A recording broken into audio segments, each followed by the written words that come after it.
Good morning, everyone. Welcome to the Air Regulatory Overview for Public Schools in California webinar. My name is William Bishop, and I work in the Heavy Duty Incentives and Training section here at the California Air Resources Board, or CARB for short. We have developed this webinar to educate public school employees and fleet managers about the basic regulatory requirements for heavy-duty vehicles and provide awareness on which elements of the regulations these agencies may be accountable for. This webinar is being recorded, and both the slides and the recording will be available on the CARB Truck Stops Training and Events page for school buses and public agencies, linked in the chat, within 2 weeks.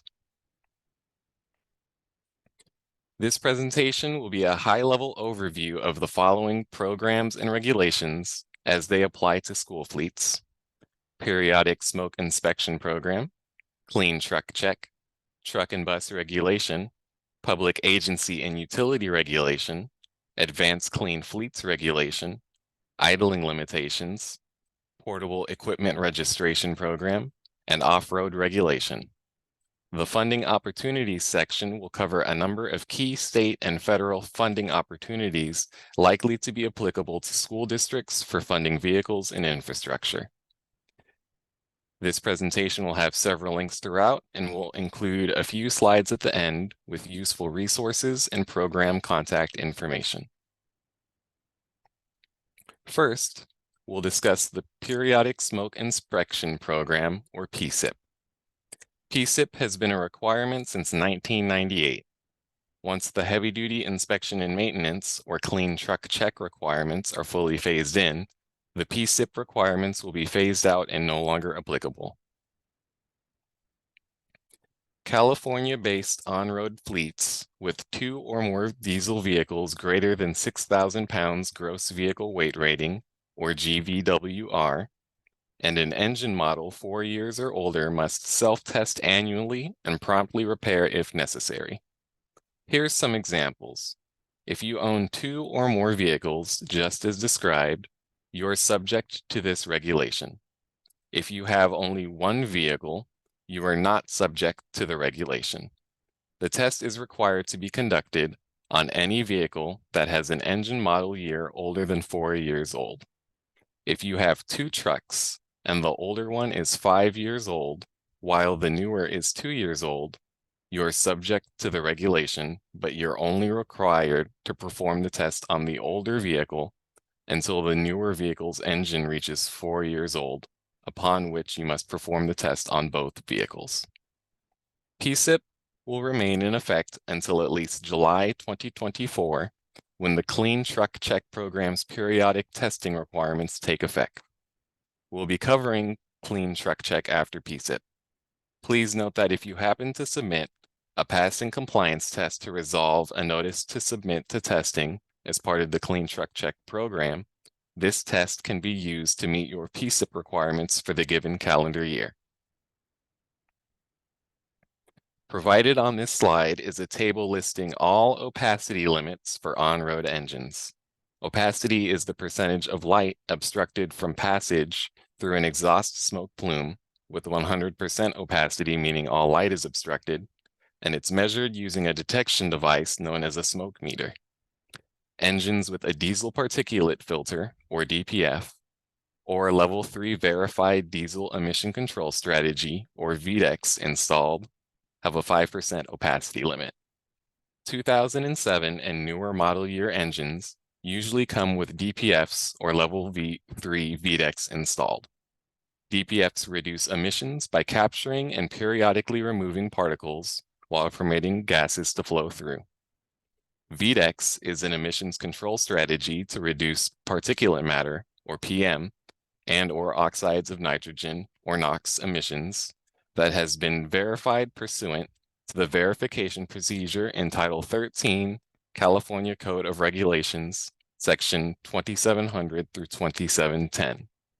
If the engine does not have a DPF or VDEX installed, the opacity limit by model year are as follows: 20% for model years falling between 1997 and 2006, 30% for model years falling between 1991 and 1996, and 40% for pre-1991 model year engines. Engines with a Level 2 VDEX installed have a 20% opacity limit, and two engine cranes driven by a non-DPF off-road engine have a 40% opacity limit. Commercial smoke testers must complete the California Council on Diesel Education and Technology, or CCDET, training course, or another CARB-approved smoke tester course. CCDET smoke tester certification is valid for 4 years upon completion of the training, and the college member contact list is provided on this slide. Fleet employees testing their own vehicles have the additional option of completing CARB online training for free. Fleets are required to maintain the 2 most recent consecutive years of PSIP test results for each vehicle, including repair information, post-repair opacity results, and smoke meter calibrations. CARB has the authority to audit records of all heavy-duty diesel vehicles at the owner-operated designated fleet location. For 2013 model year and newer engines, fleets may submit Vehicle Onboard Diagnostics, or OBD data, to CARB in lieu of performing annual PSIP opacity tests. The PSIP OBD submission guide is provided on this slide and linked in the chat. Vehicles with PM-related fault codes would need to undergo repairs to clear the codes. Next, we'll delve into Clean Truck Check, also known as heavy-duty inspection and maintenance.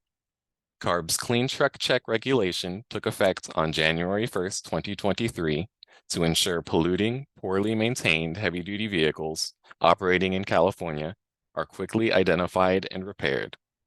Starting in 2024, Clean Truck Check will replace the PSIP regulation, which we've just covered.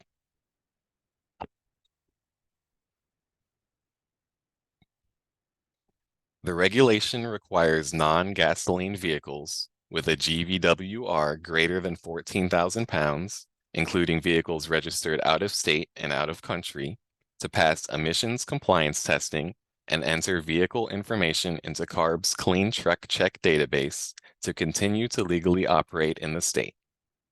Clean Truck Check is meant to be a similar program to the California Bureau of Automotive Repair's Smog Check program, which doesn't currently include heavy-duty vehicles.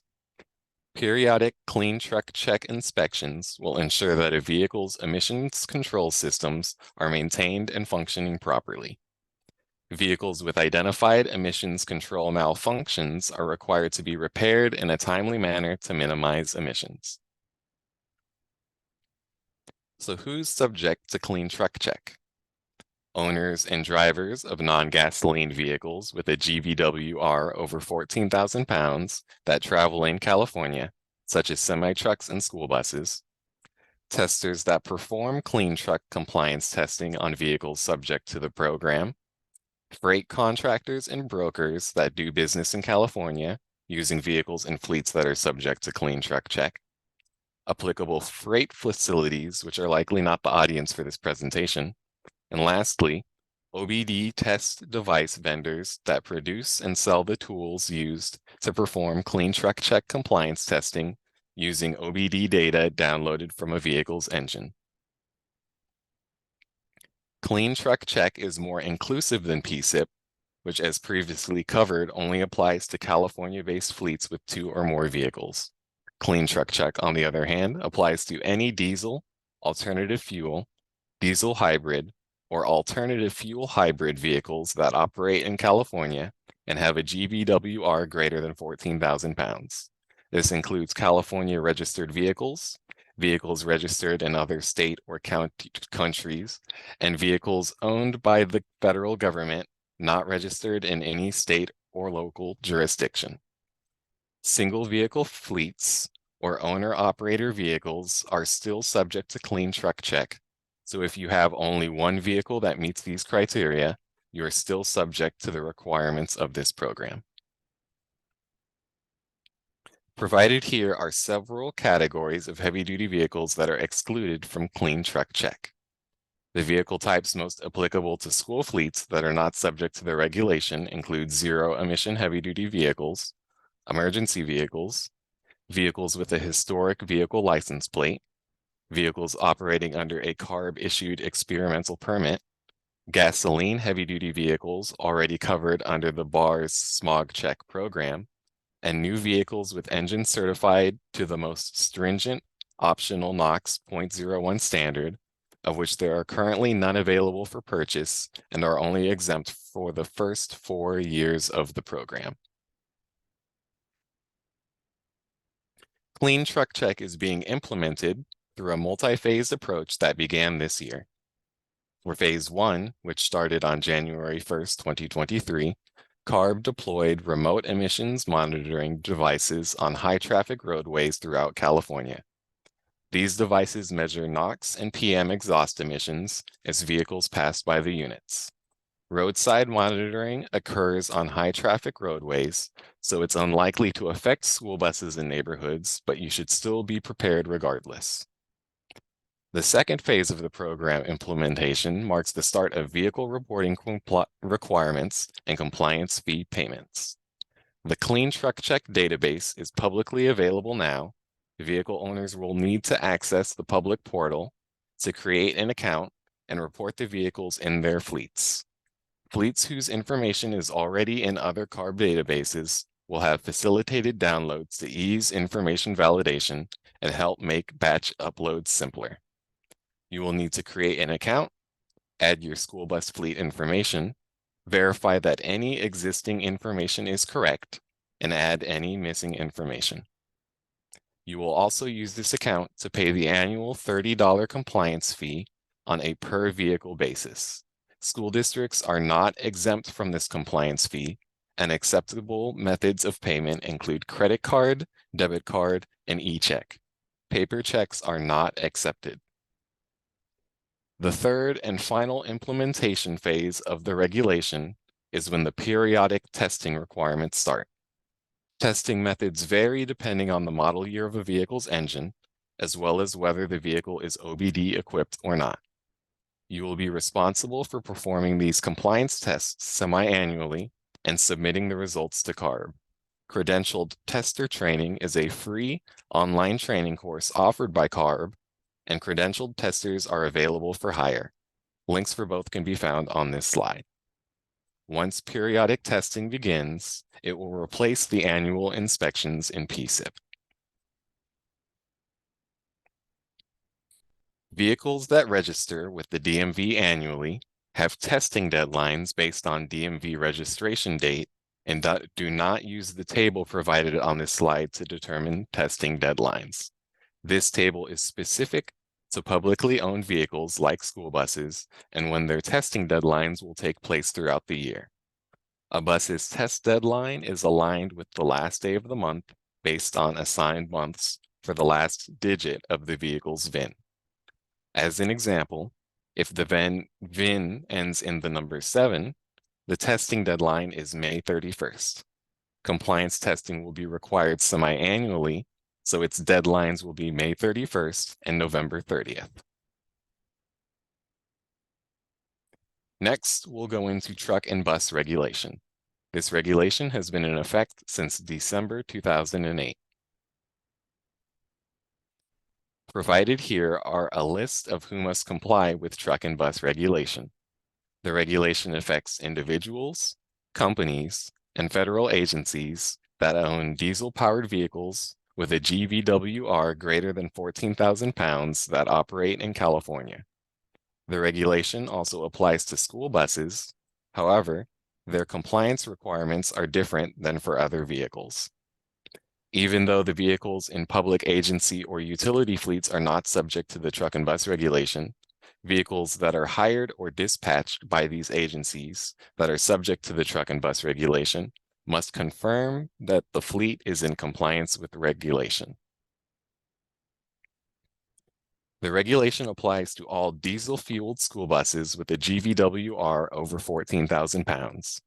As defined in California Vehicle Code, or CVC, Section 545, a school bus is a motor vehicle designed, used, or maintained for the transportation of any school pupil at or below the 12th grade level to or from a public or private school, or to or from public or private school activities, and excludes certain vehicles, such as pupil activity or youth buses.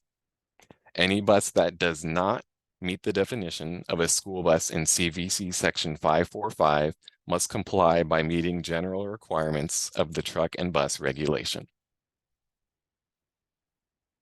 Provided here are school buses that are exempt from the PM filter requirements of the regulation, school buses with a GVWR of 14,000 pounds or less, school buses registered as historic vehicles, non-diesel fueled school buses such as compressed natural gas or CNG fueled school buses, and low-use vehicles, which are vehicles that travel less than 1,000 miles per year. The vehicle owner must keep mileage records and have a properly functioning odometer installed to use the low-use provision. All diesel-fueled school buses with a GVWR over 14,000 pounds must have a level 3 PM filter, the highest level verified retrofit, or an original equipment manufactured or OEM PM filter that most commonly comes installed on 2007 model year and newer engines. Level 3 PM filters have been required since 2014. Unlike other vehicles subject to the regulation, school buses are not required to upgrade to 2010 or newer model year engines. Truck and bus regulation does not require reporting for school buses, but most state grant funding programs require fleets to comply with the regulation to be eligible for funding. As part of the grant application process, the local jurisdiction or the state agency may ask the school bus owners to report their fleet in CARB's Truck Regulation Upload Compliance and Reporting System, or Truckers, to verify compliance. Provided here are the records that must be maintained for said applications: owner contact information, vehicle information, engine information, VDEX information, and low-use vehicle information. Lastly, keep records in a location that makes them possible to provide within 5 days of a request. The Public Agency and Utility, or PAU, regulation has been in place since 2005 to reduce diesel PM emissions from fleets operated by public agencies and utilities. Public Agency Fleet Rule is a particulate matter only rule. Public agency fleets had to meet the requirements earlier, but are not required to upgrade to 2010 or newer model year engines like the truck and bus regulation.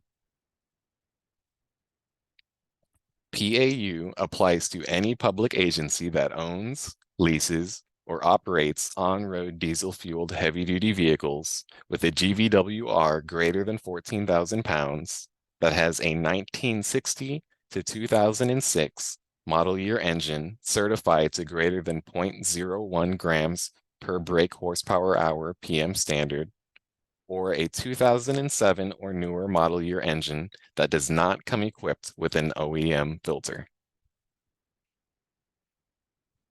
Vehicles exempt from the PAU rule are emergency vehicles, off-road vehicles, school buses as defined by Section CVC Section 545, urban buses and transit fleet vehicles, solid waste collection vehicles, and 2007 and newer model year engines that have been certified to the 0.01 grams per brake horsepower hour PM standard or cleaner. Please note that while school buses are exempt from the regulation, school district vehicles and shuttles, such as those on colleges and universities, are not exempt. For general compliance, public agency fleets must apply best available control technology, or BACT, to their vehicles based on engine model year. We'll explain what BACT requirements are in just a moment. The general BACT schedule has passed, and any applicable vehicles without BACT applied are out of compliance, regardless of engine model year.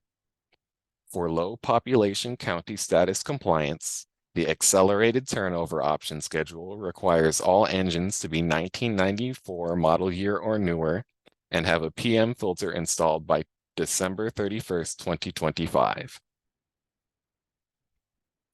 The vehicles listed here are exempt from the backed requirements of PAU. A dedicated snow removal vehicle means a vehicle that has permanently affixed snow removal equipment, such as a snowblower or auger, and is operated exclusively to perform snow removal operations. Record keeping is still required for low usage and low population county low usage vehicles. We'll discuss those vehicles further on the next slide. Low usage vehicles are vehicles operated for fewer than 1,000 miles or 50 hours per year based on a 5-year rolling mileage or engine hour average. Low population county low usage vehicle is a vehicle owned or operated by a public agency located in a low population county and operated based on a 5-year rolling mileage or engine hour average for fewer than 3,000 miles or 150 hours, excluding mileage or engine hours used during snow removal operations. A vehicle that does not have a properly functioning odometer, tachograph, or other reliable device to measure usage may not qualify as low usage or low population county low usage vehicle. The backed requirements can be met by any of the following: an engine certified to 0.01 grams per brake horsepower hour PM or cleaner, or an engine retrofitted with the highest level PM diesel emission control strategy, or DEX. Repower with gasoline engine must be certified to the cleanest specified standard. 2004 model year alternative fuel engines or newer must be certified at or below the 1.8 gram optional oxides of nitrogen emission standard or heavy-duty pilot ignition. Provided here are all PAU low population counties in California, which are defined as a county with a population of less than 125,000 people for this regulation. A public agency either located in a low population county or granted low population county status may follow the accelerated turnover option. We'll discuss this option on the next slide.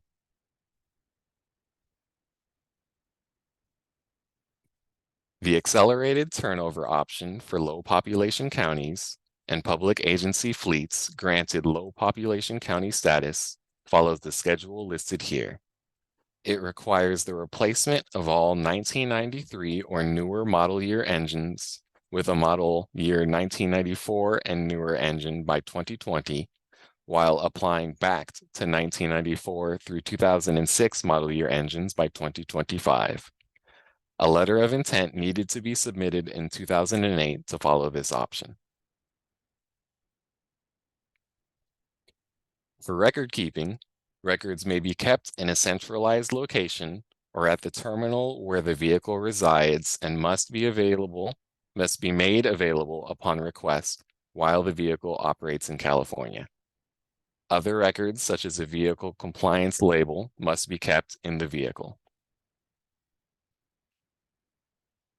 Labels must be durable, legible, and affixed to the driver's side door jamb or another readily accessible location known to the driver of each vehicle.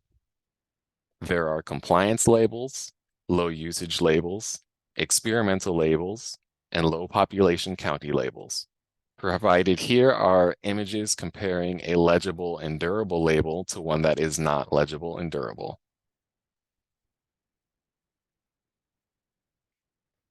A public agency is required to keep each vehicle in compliance with this regulation once it is in compliance, so long as the municipality or the utility operates the vehicle in California.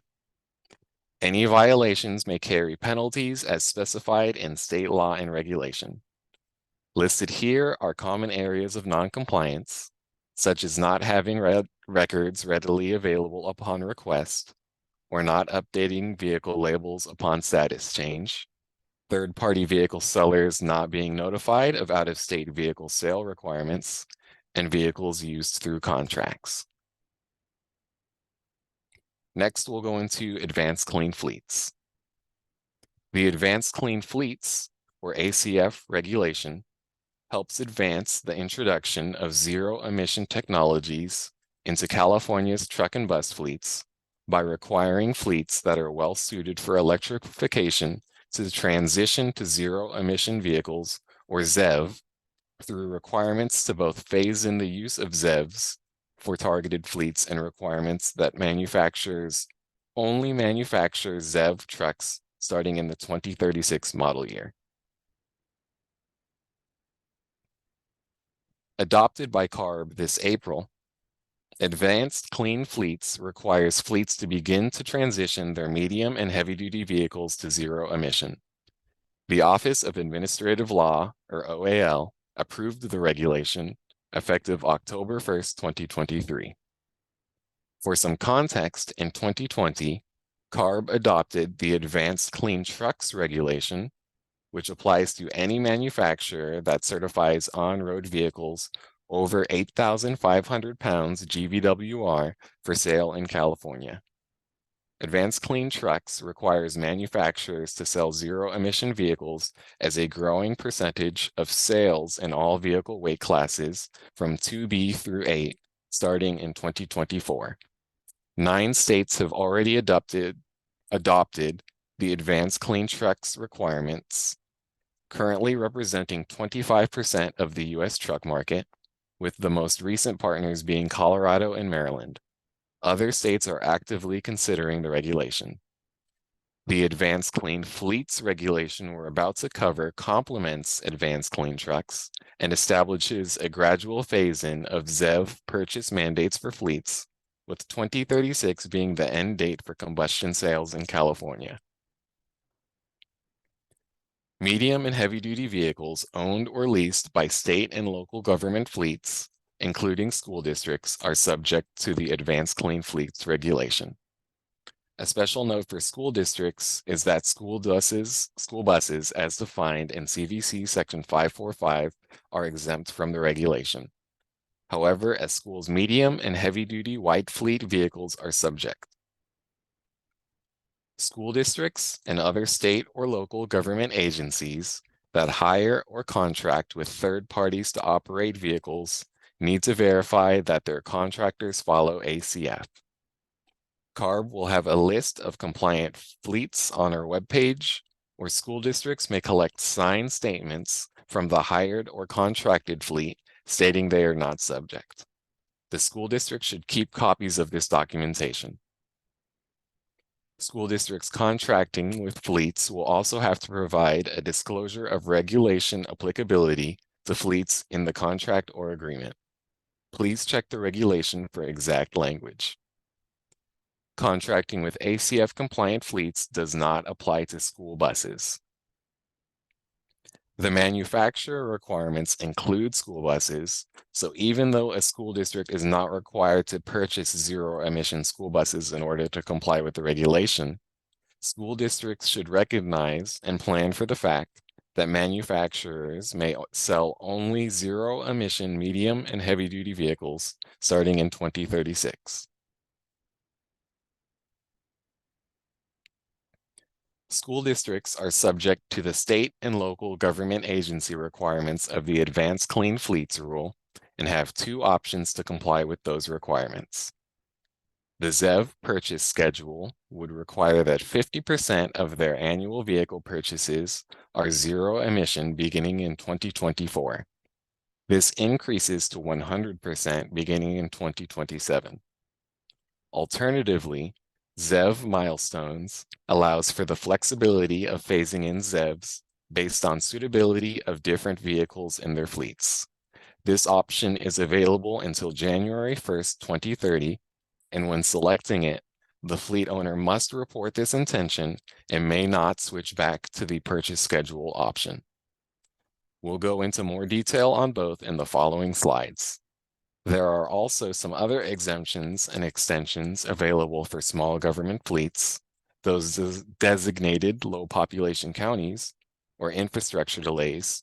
So fleet managers should review all options and can contact us if they have any specific questions. For state and local government fleets, the default option is a zero emission or near zero emission, an example of a near zero emission being a plug-in hybrid vehicle, purchase requirement that aligns with public fleet purchasing cycles.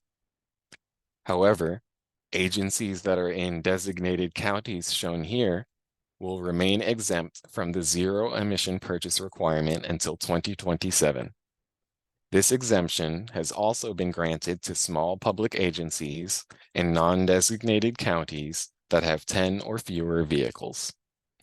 Starting in 2027, all purchases made would need to be zero emissions or near zero emissions. Starting after the 2035 model year, near zero emission vehicles will not count as zero emission vehicles for compliance. In this structure, if no vehicles are being purchased, then no action is required. This means that fleets can continue to operate their vehicles as long as they wish.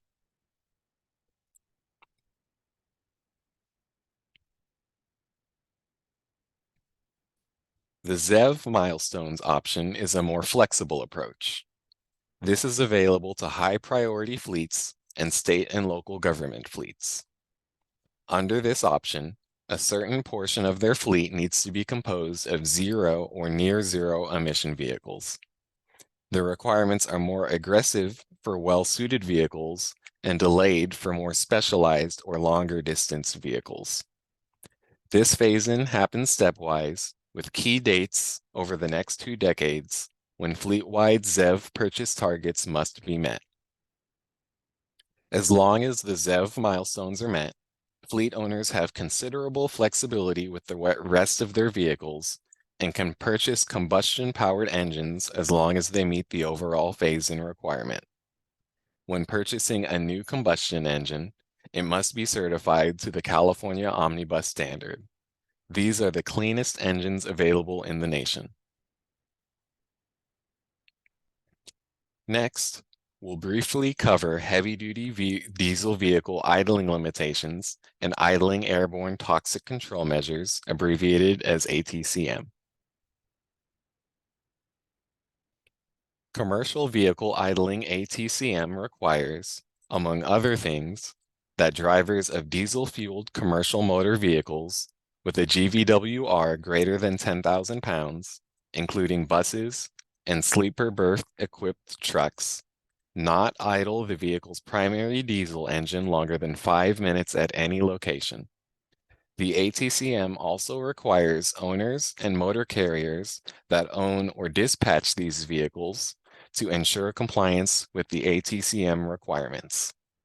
Exceptions to the rule include idling for testing, servicing, repair, queuing, when needed to operate equipment, and when using a certified clean idle vehicle with a clean idle label. School zone idling limitation requires school bus, transit bus, and commercial motor vehicle drivers to turn off the engine upon arriving at a school and restart it no more than 30 seconds before departing. When within 100 feet of a school bus drivers are required to turn off the engine when within 100 feet of a school and restart it no more than 30 seconds after departing. Transit buses and commercial motor vehicles are prohibited from idling for more than 5 minutes. Lastly, when at other locations beyond 100 feet of a school bus drivers are prohibited from idling more than 5 minutes at locations beyond schools, such as school bus stops or school activity destinations. Next, we'll go over the Portable Equipment Registration Program, or PERP for short. PERP is a voluntary statewide program to register portable equipment such as air compressors, generators, and water pumps.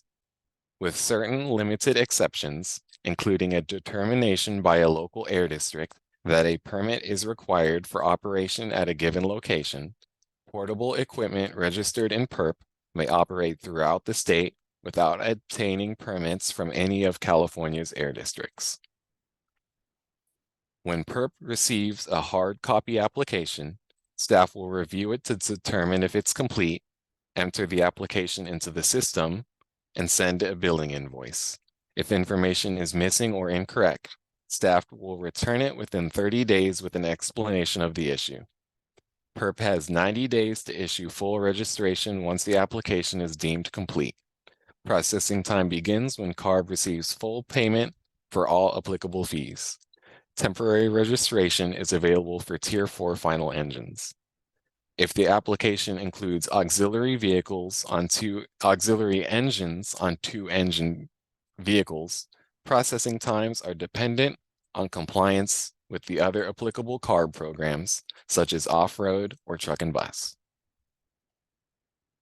Registration materials are sent via mail to the applicant's mailing address. The materials include 4 components: registration certificate, operating conditions, a metal placard with an identification sticker affixed, and an additional sticker. PERP registration documents and metal placards are typically mailed separately. The requirements for displaying registration materials are listed in the operating conditions. Engine tier, which depends on the model year and horsepower rating of the engine, will be listed on each engine's registration certificate and will also be reflected in the color of the PERP registration placard. Provided on this slide are examples of a red Tier 1, a brown Tier 2, a green Tier 3, and a blue Tier 4 placard. Certain operations are forbidden, and they are listed in PERP regulation and in the operating conditions of registration. If a change of ownership application is not submitted within 30 days after the purchase date, then the new owner may not operate and the registration is invalid. The new owner may also be subject to enforcement action by the local air district. Equipment units may not emit hazardous air pollutants or HAPs. CARB PERP programs applications might be cheaper or more flexible than what your local air district offers, even if you travel into multiple air districts. Generators are not allowed to power into grid or stationary facility or equipment, except during circumstances such as emergency events, unexpected power loss, or maintenance and repair operations. Registered engines may not operate as stationary sources of air pollution. Therefore, this type of operation is only allowed under very specific circumstances, such as electrical upgrades not exceeding 90 days, 72-hour district notification of stationary backup generator failure, and 180 days for temporary replacement operation. Facilities that have interruptible rate agreements with the utilities may not use PERP-registered generators under those circumstances to supply power during periods when utility service is interrupted. Contact your local air district if you're unsure whether your operation would be prohibited.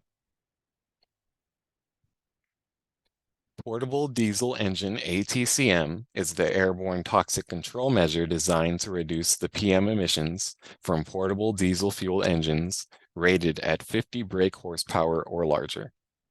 It reduces diesel PM emissions through the removal of Tier 0 and Tier 1 engines, restricting of older engines from entering the state, and through fleet emission reduction requirements. The specific requirements are listed in the operating conditions of each engine registration. All fleets are classified as either a small fleet with a cumulative brake horsepower of up to 750, or a large fleet with a cumulative brake horsepower of over 750. Small fleets must follow the tier phase-out schedule, while large fleets must follow either the phase-out schedule or meet the fleet average emission standards. Notification by June 30th, 2019 was required if the fleet average option was desired. The fleet requirements are described in the phase-out schedule provided on this slide, with phase-out dates determined by engine tier, rated brake horsepower, and whether the fleet size is small or large.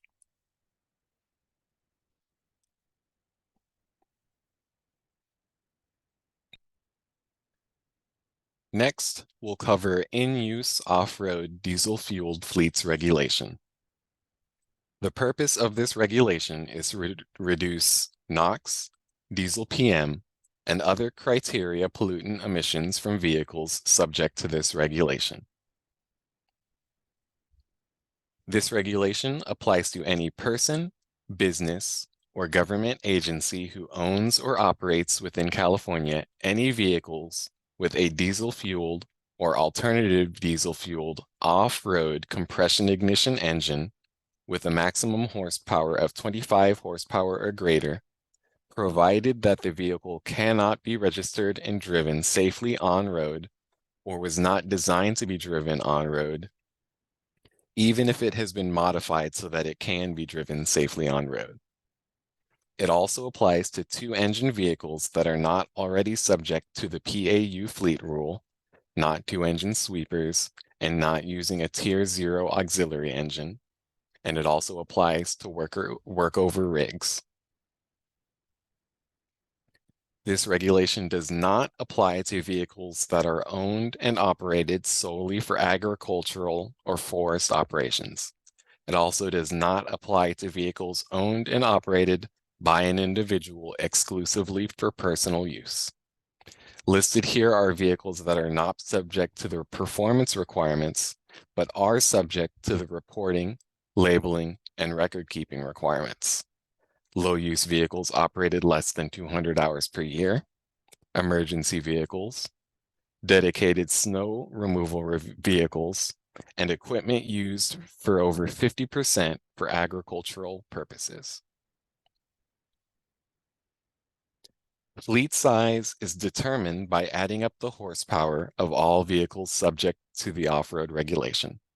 The reporting system will exclude low-use vehicles, which are vehicles used less than 200 hours per year, emergency use vehicles, dedicated snow removal vehicles, and vehicles used greater than 50% for agricultural operations.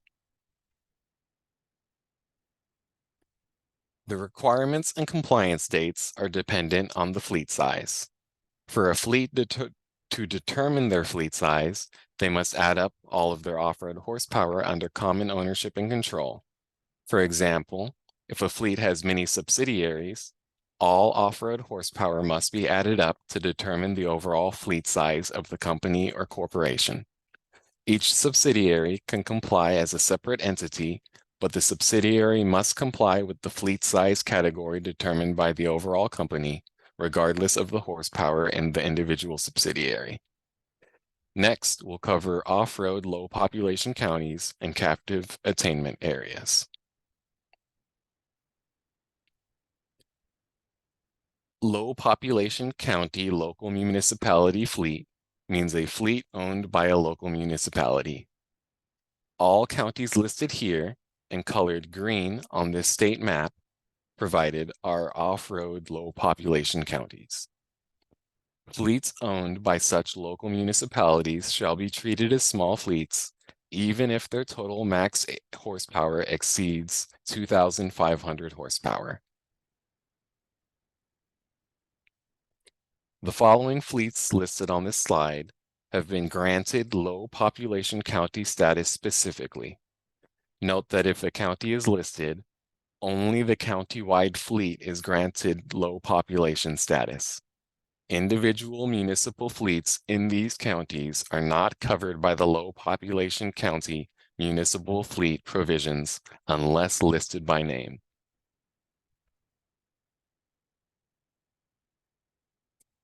Captive attainment area fleets are fleets or fleet portions in which all of the vehicles operate exclusively within clean air areas of the state, which are listed here and colored in blue on this state map.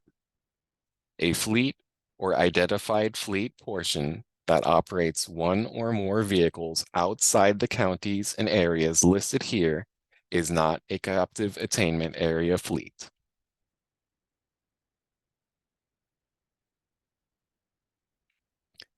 Captive attainment area fleets, as just covered, operate only in the clean air areas and are treated as small fleets, even if their total max horsepower exceeds 2,500 horsepower. Fleets can travel within or between multiple captive attainment counties. The provision is optional, but the designation is fleet-wide, and a green label must be affixed on all vehicles. Fleets are encouraged to report as soon as possible to avoid fines. Reporting is required for this regulation. Fleets can report for free using doors.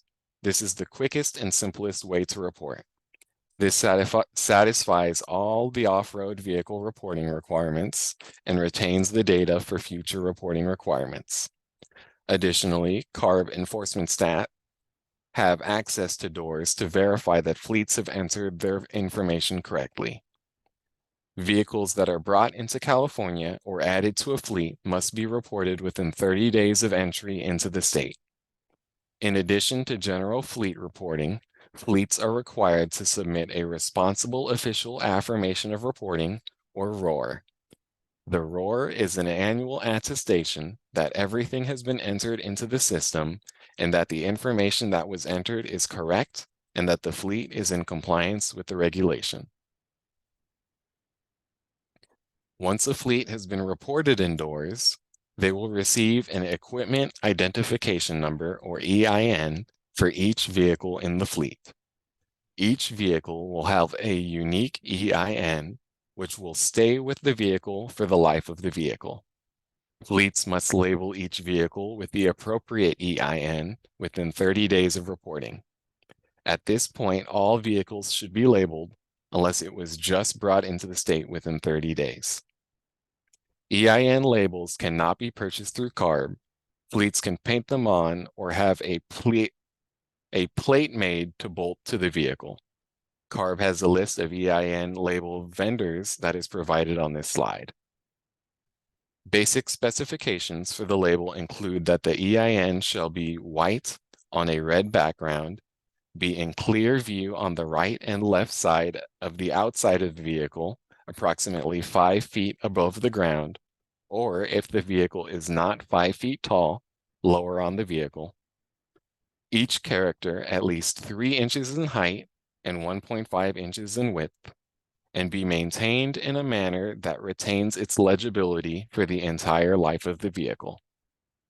Additionally, captive attainment area fleets must make the label's background green rather than red. How do EINs become illegible? By being scraped off, peeled off, faded in the sun, or applied somewhere inaccessible, such as behind the operator. Examples of not in clear view include inside the operator cab, on the side of the excavator where the sliding door covers when it's open, or on the arm of a forklift in an area that is not visible when the arm is lowered. Can you identify what's wrong with the EIN on the image on the right?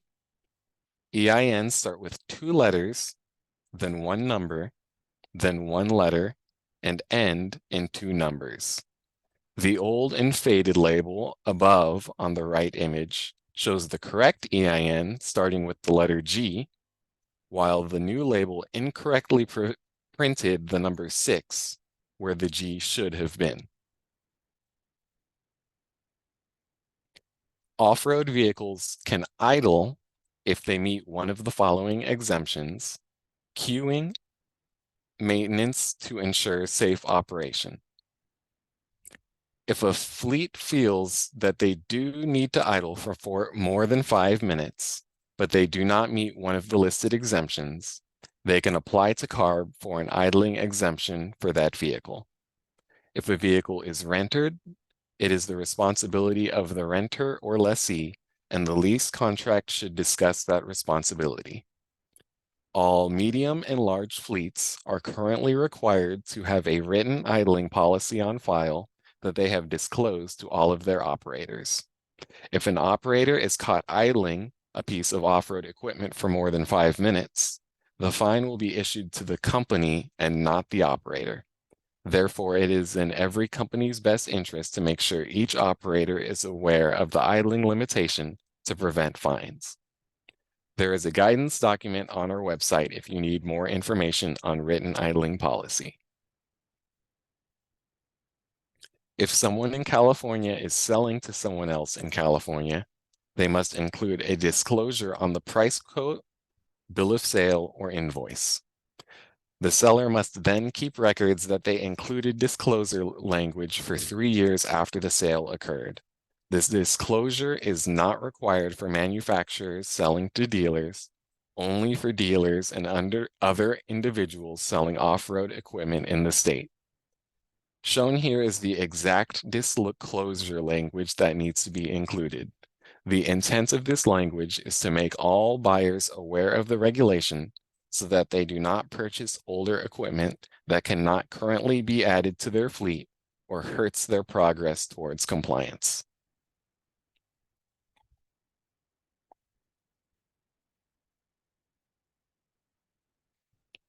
The fleet can meet the compliance requirements by meeting a fleet average target that is unique to each fleet and is based on the fleet's average NOx emissions.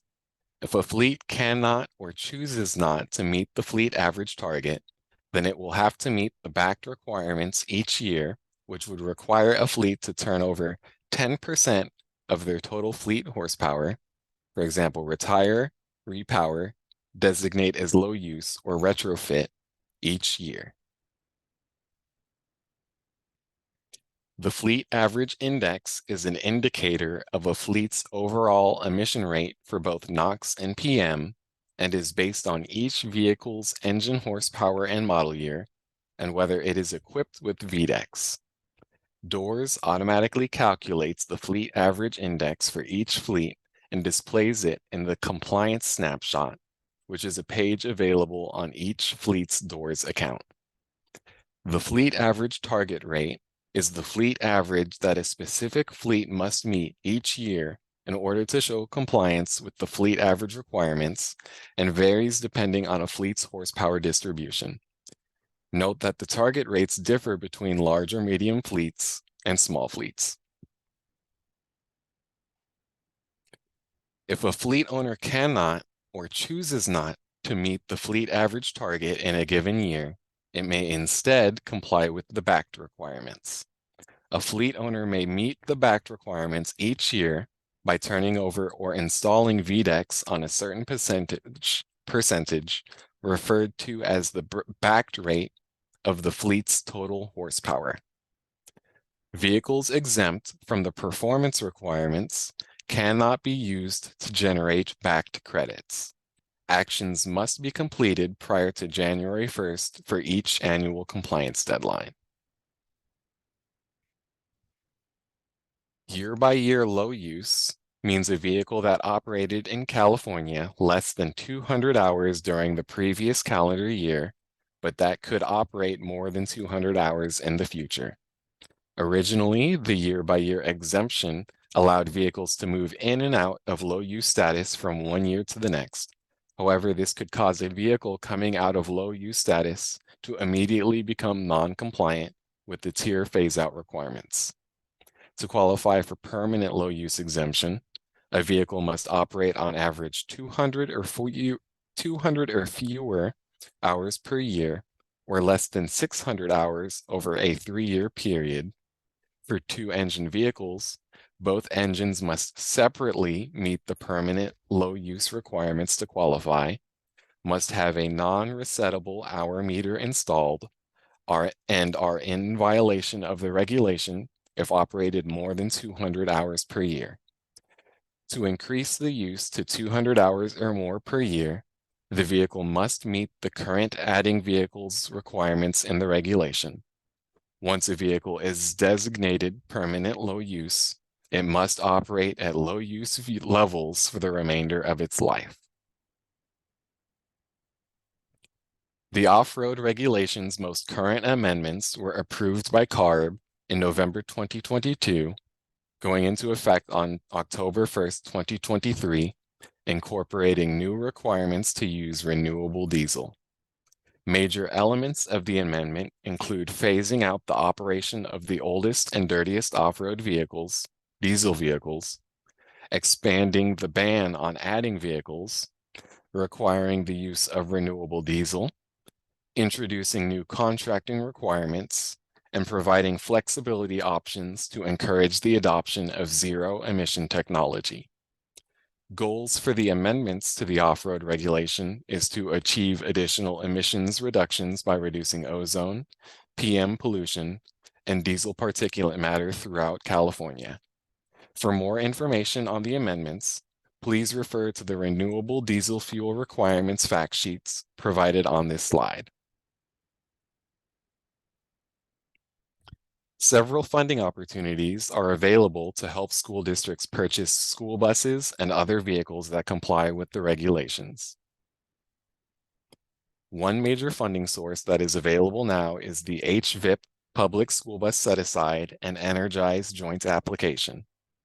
In the past two budget cycles, CARB was appropriated $265 million of funding to support the purchase of zero-emission school buses, and the California Energy Commission, or CEC, was appropriated $35 million for supporting infrastructure, composing a total of $300 million towards zero-emission school buses and infrastructure.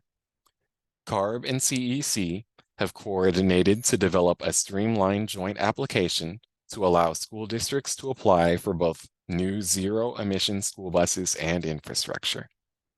Funding is focused on underserved rural school bus fleets, so applicants are required to be located in small or medium air districts. Public school districts and other local educational agencies, such as public charter schools and joint power authorities, are eligible to apply. Up to $395,000 per zero-emission bus and up to $100,000 for the associated infrastructure is intended to cover nearly, if not all, of the full cost of new electric school buses and their accompanying infrastructure for eligible applicants, and requires the scrappage of an old bus. For fiscal year 2021 and 22, the public school bus set-aside for small and medium air districts opened as part of HVIP. Funding from the first round has been awarded to about 80 school districts for just under 300 buses. As of November 2023, limited funding is still available on a first-come, first-served basis, so please apply soon at californiahvip.org. HVIP Standard is available now and is an option available to all school districts that we would encourage interested parties to explore. Note that HVIP Standard covers the incremental cost of zero-emission technology and does not require an old school bus to be scrapped to participate. HVIP Standard is also available for other medium and heavy-duty vehicle types, including vans and trucks that might be part of a school district's white fleet. Many local air districts also administer funding programs, so it's worth reaching out to your local air district to see what opportunities might be available for school buses or vehicles in your white fleet. There are also federal opportunities available, with additional funding opportunities available in 2024. The US EPA's new Clean School Bus Program provides $5 billion over 5 years, fiscal years 2022 through 26, to replace existing school buses with zero-emission and low-emission models. Approximately $400 million is currently available in competitive grant funding nationwide. Eligible activities include the replacement of existing internal combustion engine school buses with electric, propane, or compressed natural gas school buses, as well as the purchase of electric vehicle supply equipment, or EVSE, infrastructure and EVSE installations. Applications for the current round of the rebate program for school buses is opened until January 31st, 2024. EPA also administers competitive grant programs to support the purchase and deployment of larger numbers of clean school buses. Additional rounds of grants and rebate funding are expected to become available in 2024 and in future years. For infrastructure, school districts are also eligible to apply for the EV Fast Track and EV Jumpstart lanes in Energize. EV Fast Track is targeted towards medium and heavy-duty fleets that have received zero-emission vehicle incentives and demonstrate project readiness for EV infrastructure installation. EV Jumpstart is the equity-focused lane and provides expanded technical support to applicants and larger incentives for projects that benefit disadvantaged and low-income communities or minority businesses. The Energize website has several zero-emission resources and guides that you may find helpful for infrastructure planning.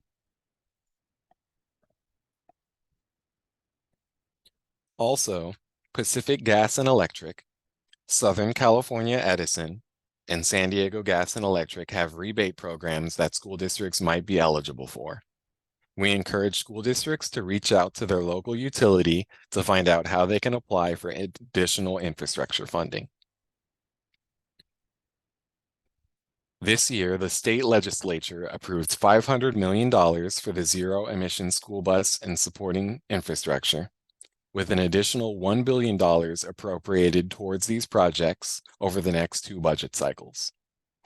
Funding is prioritized for zero-emission school bus replacements, but if a school district can demonstrate that zero emission is not feasible for them, they can select another renewable fuel option.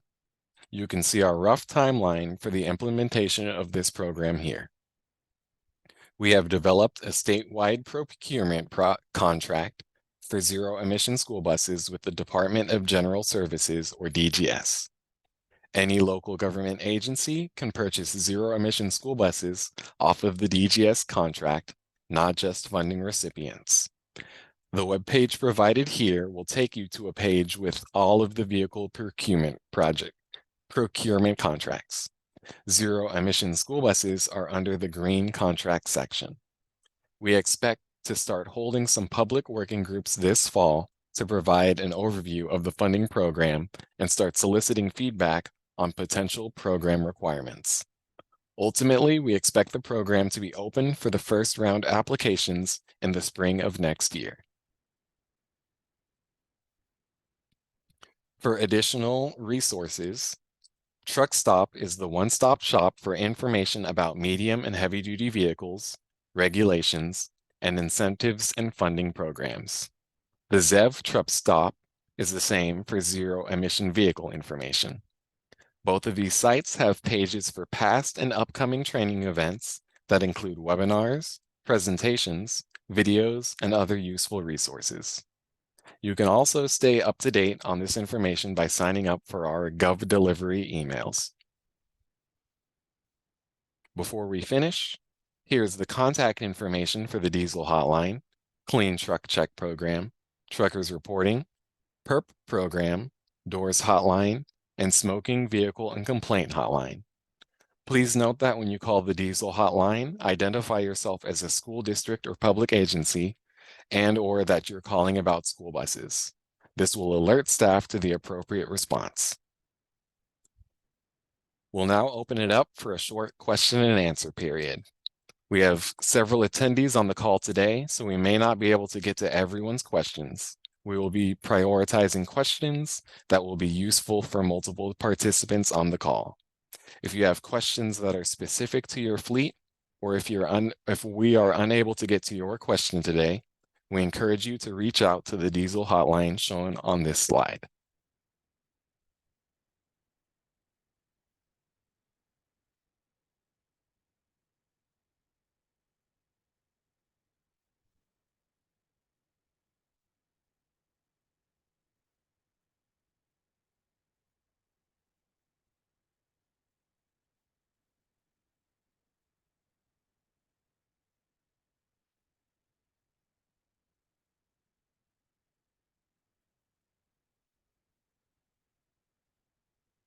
Sorry, Andrea, just breaking in really quickly. We can't hear you.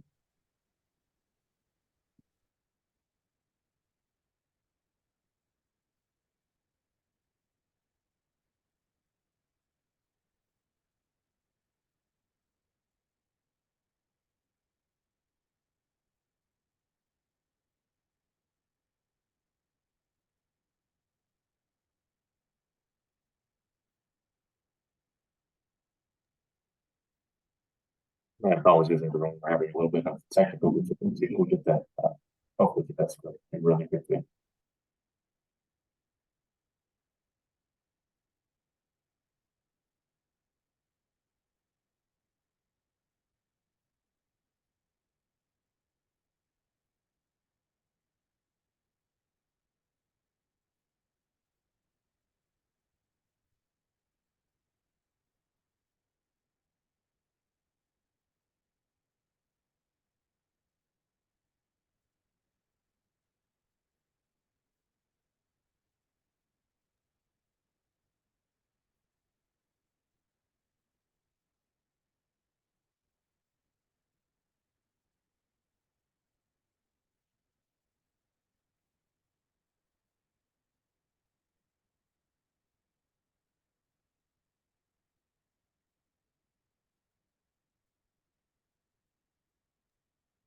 Morning, everyone. My name is Jessica Johnson.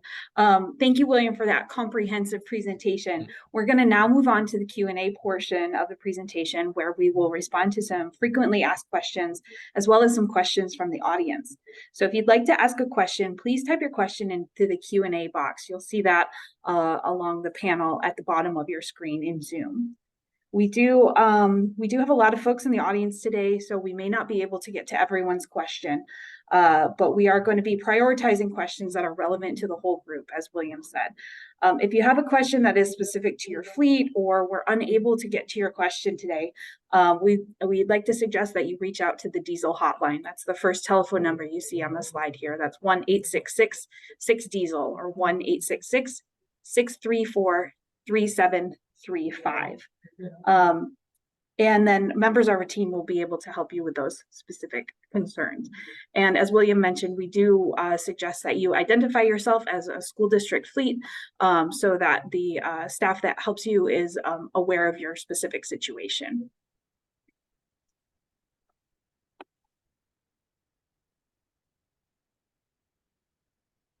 So our staff is working to organize the questions that we've received so far. Duncan, are you ready? I believe I am. Okay. Thank you. All right. First couple things we're going to cover just for webinar logistics are that the session was recorded and we will have a video posted and we'll be able to send that out under request. And then we will also have a outline PDF version of the slides to email out as well. So if anyone would like those, please let us know and we will get them to you as soon as we can. It can take a few days for videos to post, so that would be a restriction there. In terms of some ACF questions, we want to make sure to let people know that for public fleets, school districts, the school buses themselves are exempt from ACF. Chris, do you want to add anything on your end No, for the? no, nothing to add there. Thanks, Duncan. Just a point of clarification. Not sure if I must have missed it myself, but just in case anybody was wondering, school buses as defined in the California Vehicle Code are exempt from the Advanced Clean Fleets regulation. Nothing other to add than that. Thank you.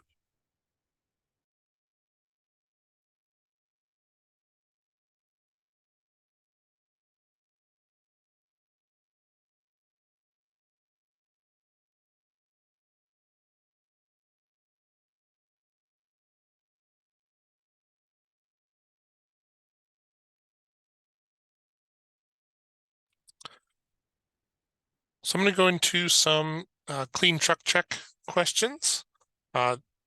One primary one that might be of concern is how do you get vehicles that are older than appropriate OBD testing would work with. For diesel vehicles, that's any vehicle older than 2013, and those will simply be under essentially the same testing protocols as PSIP. They'll need a opacity test and a emission system evaluation done by a clean truck check tester that's been certified by CARB. And for any compressed natural gas vehicle that's older than 2018, they don't produce any visible smoke, so they won't need an opacity test, but they will have to go through a clean truck check tester emissions system, pardon me, an emissions system visual inspection. The CARB clean truck check tester certification is available online for free. So there were links given out for that. And you can also go to the CARB clean truck check truck stop page and the clean truck check program page. And there is a lot of resources to get you directly to those tests. And for clean truck check, all of the vehicles that operate in California are subject to clean truck check. So it's not just vehicles that are registered in California, it's all vehicles rolling on California roads.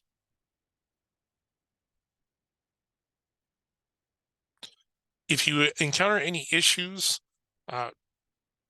certifying information or going through the clean truck check database, please send an email to hdim@arb.ca.gov and let them know that you're experiencing an issue, and they can get back to you. We're getting a pretty high volume of inquiries, and we have a pretty small team answering them, so it might take a few days to get back to you.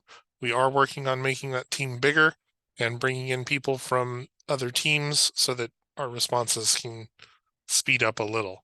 But we do want to make sure that we get everyone the best answer we can get them without leaving them hanging for too long. And all vehicles that are non-gasoline powered are subject to clean truck check. So it's everything over 14,000 GVW. So school buses, trucks, heavy duty transport vehicles, anything that's not explicitly on the exempt list. So things like tactical military vehicles and emergency vehicles are included. So school buses are definitely included, and that's regardless of their diesel or compressed natural gas. They'll both be covered.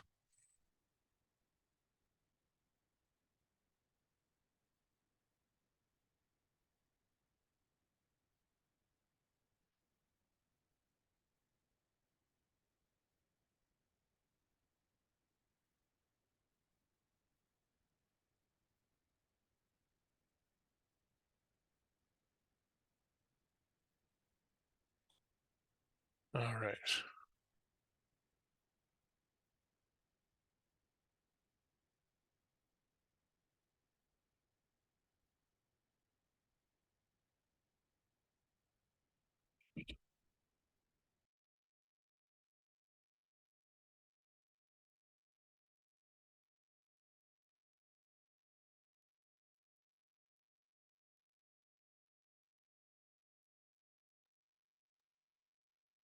All right. I think that's the extent of the clean truck check questions. We're not seeing any others come in, but anyone, if you do ask any more clean truck check questions, we'll try to get back to those. In terms of ACF,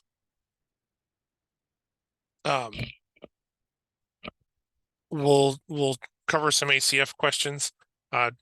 And Chris, if you would like to jump in for things I might not be able to answer, that would be wonderful. So many schools will have to overhaul their electrical systems and to install chargers, which takes time and money. Is there an exemption from advanced clean fleets if the infrastructure does not exist and or cannot be installed? Yeah, so as part of the regulation requirements, we are expecting that fleet owners will need to plan for fueling the ZEVs that the regulation requires them to purchase or add to their fleets.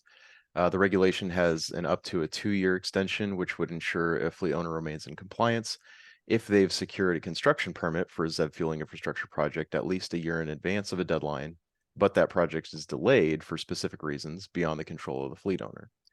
Additionally, the regulation has an up to 5-year extension if, when submitting your initial application to the utility for an infrastructure project, again, at least a year ahead of a compliance deadline, the utility determines it can't deliver that needed power to the site because they need to make upstream upgrades such as substations or transformer upgrades within that required time frame for the fleet owner to remain in compliance. There are no exemptions for if infrastructure cannot be installed, though this may be a misnomer. We've not really heard of infrastructure that cannot be installed, just infrastructure projects that will take more time than anticipated. So we don't believe that there's any impossible infrastructure projects out there. That's just that they're going to take, some will take more time than others.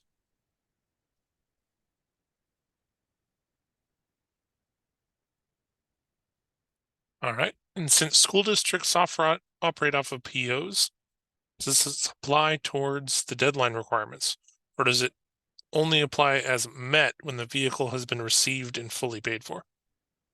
So assuming the context of this question is related to ACF, because it wasn't clear when it came through, but if you are asking about ACF, for the state and local government fleets, they have 2 options to comply. One is the ZEV purchase schedule, which is the 50% purchases starting next year must be ZEV, and that ramps up to 100% starting in 27. Or they can select the ZEV milestones option, which is that phased in based on the types of vehicles in the fleet. So under the ZEV purchase schedule, that one operates off of vehicle purchase orders or notices to proceed. So when we're talking about a deadline that's being met, what we would do is we would look to see, okay, how many vehicles are purchased next year in 2024, or at least half of those zero emission vehicles based on the purchase orders.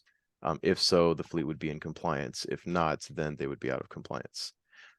If the fleet selects the ZEV milestones option, that is based off of delivery. So the vehicle has to actually be in the fleet as of January 1st of the milestone year.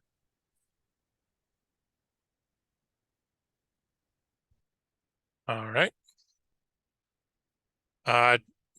Quick answer of what is a near zero emission vehicle?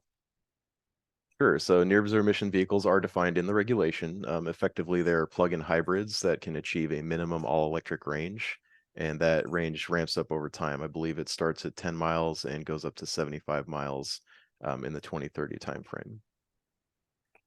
Just to be clear, natural gas vehicles that do not meet the all-electric range requirements are not considered near zero emission vehicles for purposes of the Advanced Clean Fleets regulation. Okay. Can you clarify for advanced clean fleets with SLG, there's no end of useful life requirement? Yes. So again, as mentioned before, there's 2 compliance options for state and local governments, the ZEV purchase schedule or the ZEV milestone option. Either one of these options would not require a vehicle to be turned over at the end of its useful life. Under the ZEV milestones option, you might have to turn over a combustion vehicle to meet a ZEV milestone, but there's no year or age-based or mileage-based retirement requirement for that. And for the ZEV purchase schedule, it's simply based on purchases made during a year. So state and local government fleets that opt into that option can continue to operate their existing combustion vehicles as long as they want. So there's no retirement or turnover requirement for existing combustion under the default ZEV purchase requirement. Okay. I have a few vehicles that are, so if you have vehicles that are over 8,500 GVW and they're gasoline, are they covered under ACF, or does the fueling matter? Yeah, so all vehicles are covered under ACF regardless of fuel type, and you have to include all vehicles that are greater than 8,500 pounds gross vehicle weight rating if you select the ZEV purchase schedule. If you select the ZEV milestones option, that will include all vehicles over 8,500 pounds GVWR, any light duty package delivery vehicles, which are defined in the regulation. Effectively, these are basically vehicles that are used to move mail, parcel, or packages more than half the time. Or any on or off-road yard tractors would be included in the ZEV milestones option. But yes, any vehicles that are over 8,500 pounds, gasoline, diesel, compressed natural gas, zero emission, they're all included in the regulation. Okay.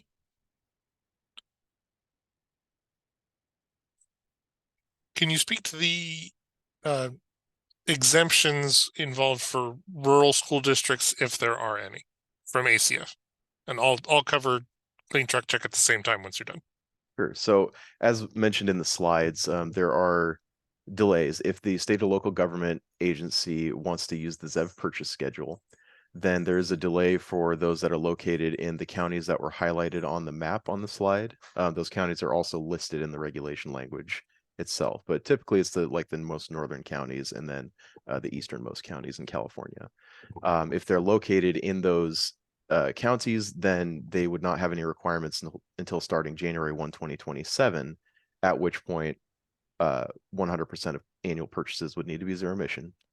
Alternatively, if they're not located in those designated counties, but your school district has less than 10 vehicles, excluding any school buses, so less than 10 vehicles, not counting your school buses, you would also be able to take advantage of that delayed start date until 2027. Okay, thank you for that. And for clean truck check, there are no specific exemptions for rural school districts. Vehicles in rural school districts that are non-gasoline powered over 14,000 GVW will still be subject to all of the clean truck check regulations. All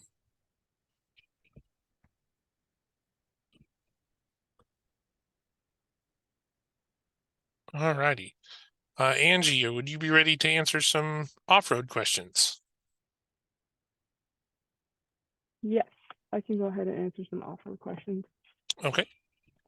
So regarding the portable equipment registration program, did you state that our generators cannot be used during PSPS?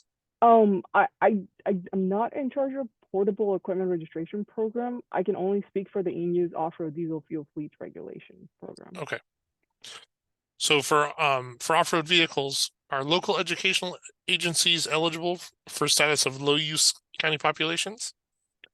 Unless they're in the low-use county population list that you showed earlier in the slide, they wouldn't be considered low county populations if they're not in that list. So like they would have to, I can go back and read the direct and see if they can request to be on the list and get back to that person. But as of now, if they're not in the list, no. Okay. Thank you. Let's see. Manny, are you available for a couple of questions? Sure, I can help out with that.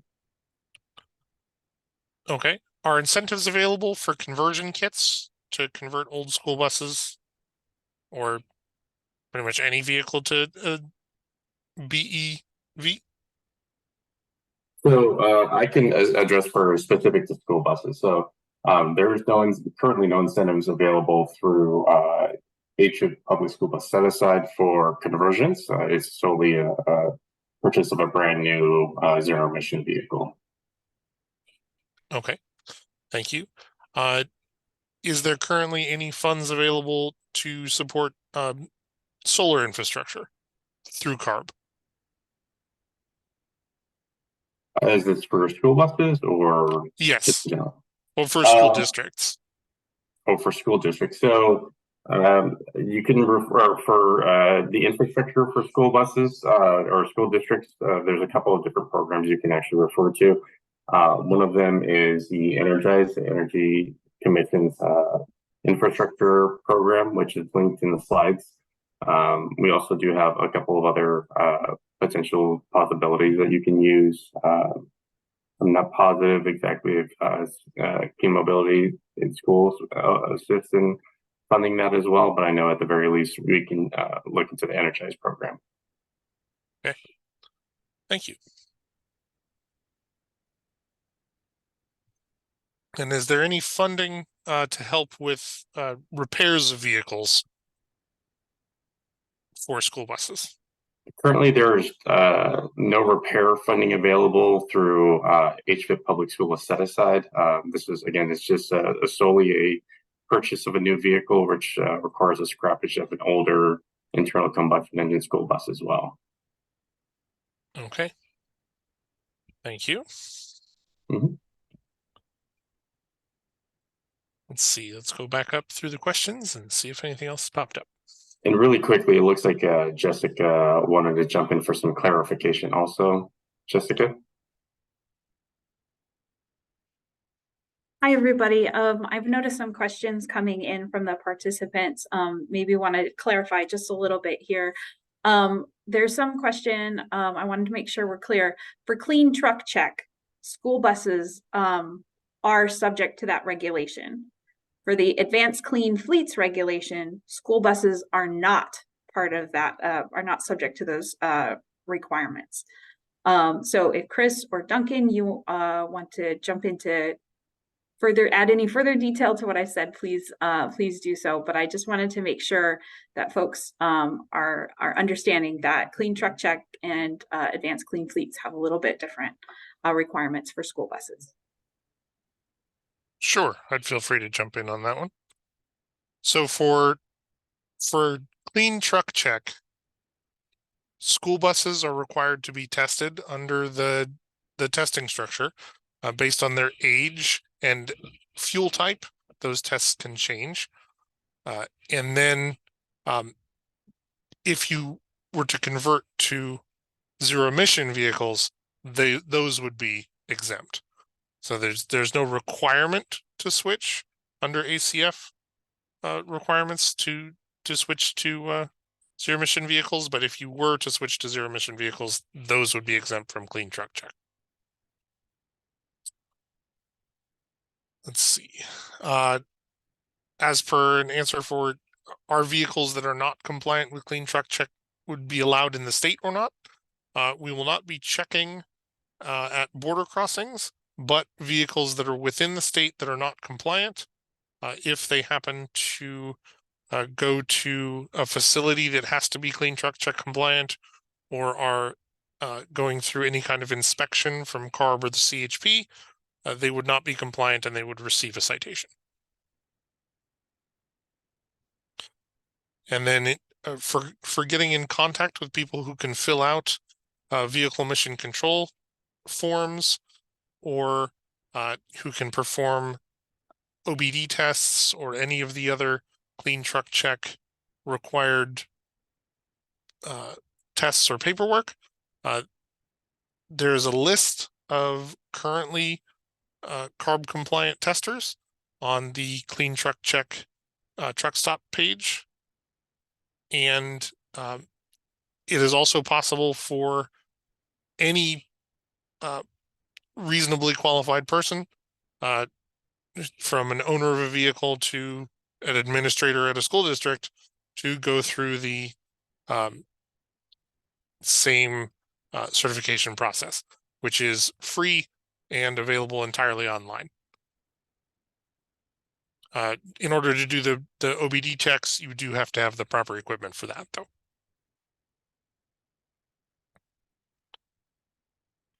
And then once again, for any diesel vehicle older than 2013, a clean truck check certified tester can go through and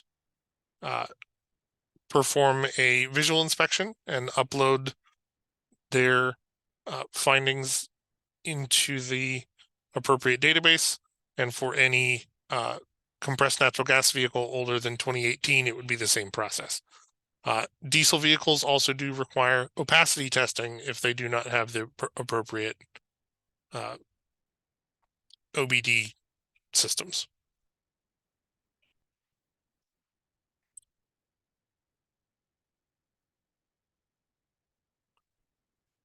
Let's see. Go through the questions a little bit more.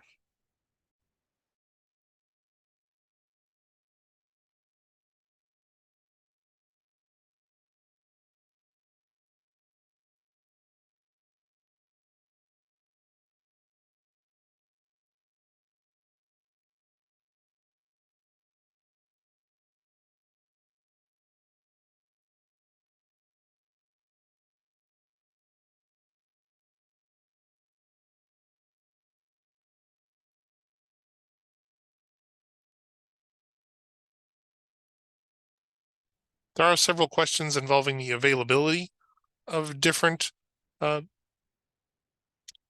electric vehicles, from buses to work trucks and vans. There are a variety of different companies that are either have vehicles available for purchase now, or that have vehicles coming in the next 6 to 18 months. So if you know, a lot of that is doing your own research to find out what you can afford and what's available.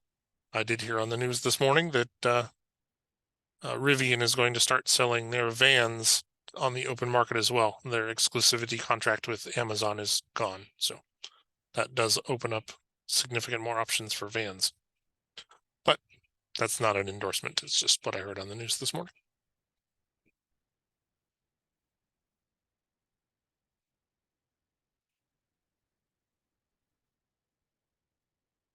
We also do have upcoming events that are called ride and drives around California that can be used to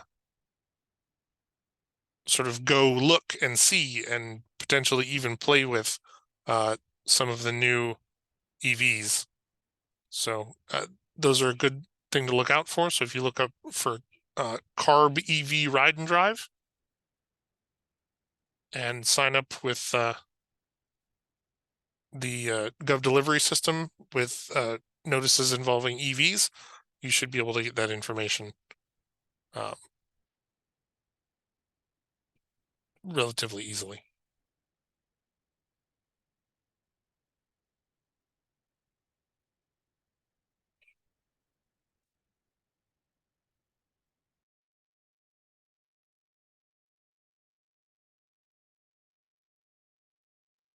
Hi, folks. It's Jessica again. I just wanted to let everybody know and make sure we're doubly clear. We're not going to be taking raised hands today. So if you do have a question about any of the regulations or incentives programs you heard about, please do put them into the Q&A section. We appreciate all the questions we've got so far, and we hope that you're getting the information that you need. And of course, if you have further questions, we have the resources on this final slide. I want to recap again also that we will be providing a recording of this presentation, as well as a handout that has the slides that will be posted on our website within 2 weeks. So that should answer a few folks' question on that. And then let's see, William, would you be willing to cover slide 46 again, please, on the prohibitions for PERP? We had a question from somebody about the power safety, the public safety power shutoffs. Yep. One moment.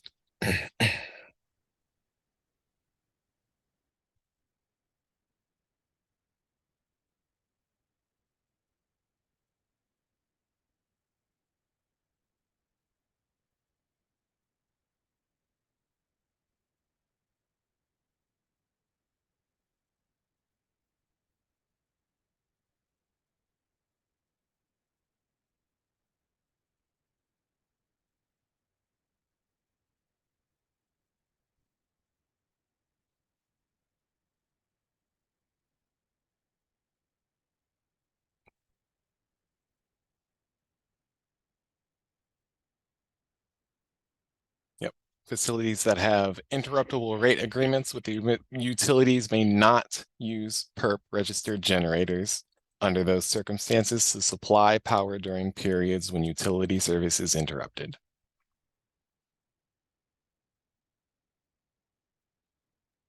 So that's the interruptible ones.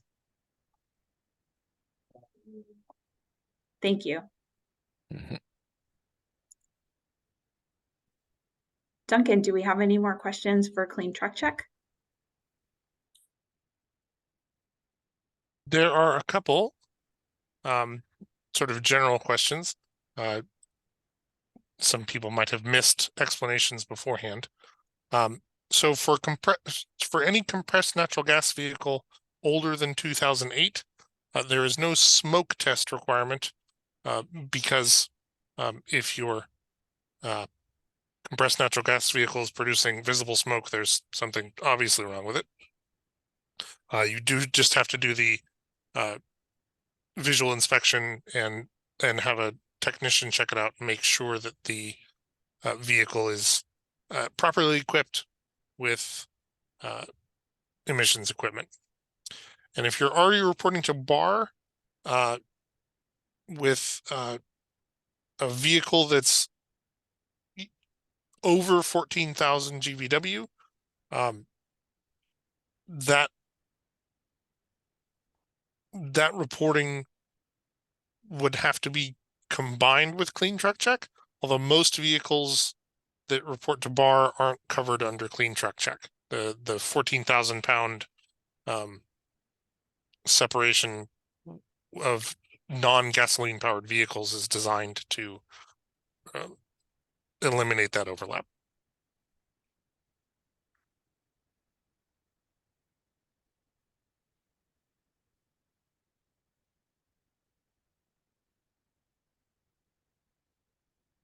And just to confirm if I misspoke, it's 2018, older than 2018 compressed natural gas. Anything newer than 2018 should have an appropriate OBD system to connect directly to a snap tool reader or any other certified OBD tool.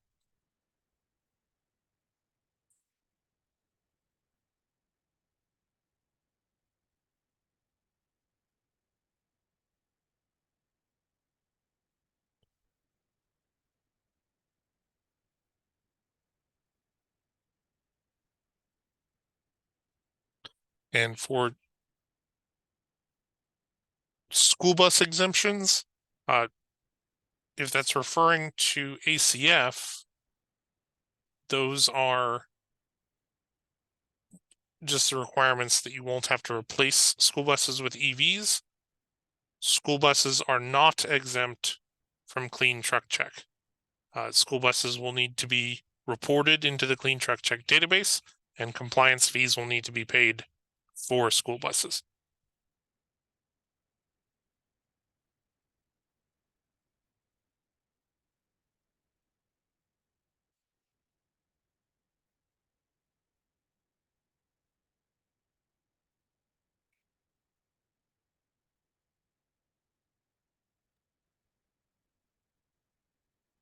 I'll jump in real quick, Duncan, on one of the questions that I see for ACF. The commenter had asked if we can speak about availability of BEV work trucks or vans. Mm-hmm. Generally, just I dropped a link into the chat. The ZEV truck stop is a good resource to start searching for available ZEVs. They have a number of different resources on that website, including incentives, infrastructure, but also a link to a ZEV market page, which has links to other sources which list available ZEVs, including our heavy duty voucher incentive program page and a number of other sources. So definitely take a look there. And as mentioned in the presentation, the ACF regulation is a sister requirement to a previously passed rule, the Advanced Clean Trucks regulation. The Advanced Clean Trucks regulation is a manufacturer requirement that started this year. which requires manufacturers to sell increasing proportion of their annual sales in California as zero emission vehicles. So we already have a regulation in place to kind of guarantee the supply side of the equation and make manufacturers bring these products to market. So as that regulation ramps up over time, we anticipate more and more vehicles will be made available. And so any availability issues in the earlier years will hopefully calm down in the later years of the regulation. But in the earlier years, if there are issues, we do have a ZEV purchase exemption for when a ZEV is simply not available in a configuration that you need it in.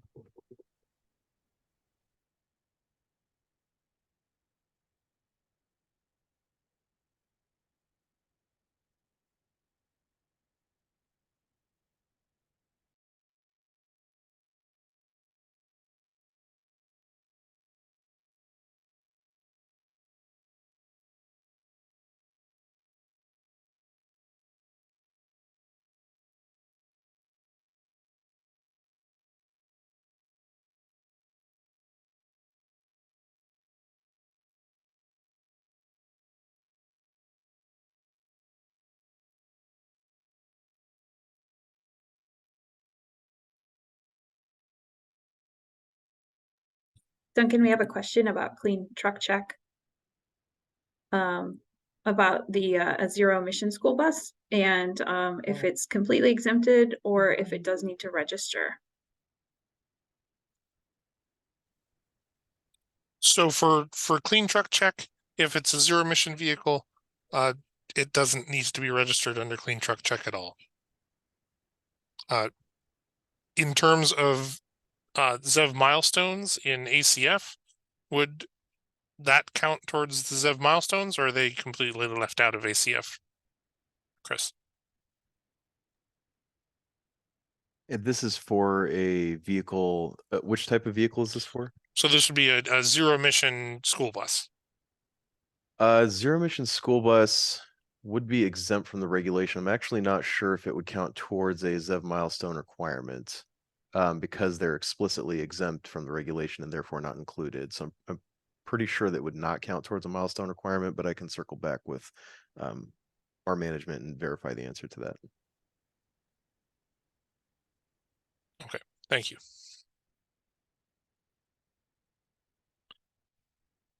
And then for PSIP, the question on vehicles in between 6,001 and 14,000 pounds GVW, those will still be covered under the truck and bus regulation for PSIP.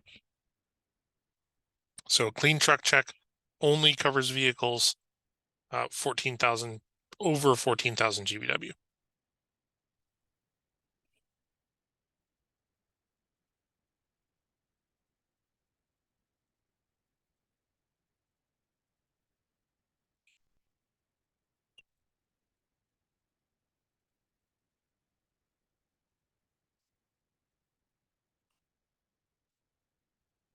And then in relation to why do we have different timelines? Mainly it's because of our regulations get implemented at different speeds based on when they get covered through the legislature, and oftentimes legal entanglements can make things either run faster or slower. Usually slower.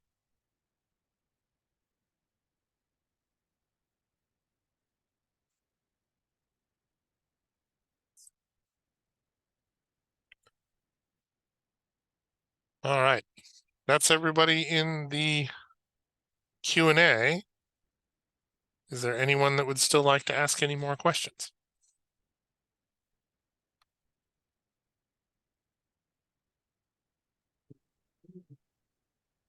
Hey, we don't have any further questions, so we're going to wrap it up there. William, would you like to take us home? Will do. Thank you everyone for attending this webinar. Again, the presentation and recording will be available on the CARB training and events page within the next 2 weeks. And please subscribe to CARB's Gov Delivery to stay informed on future learning opportunities. Thanks again.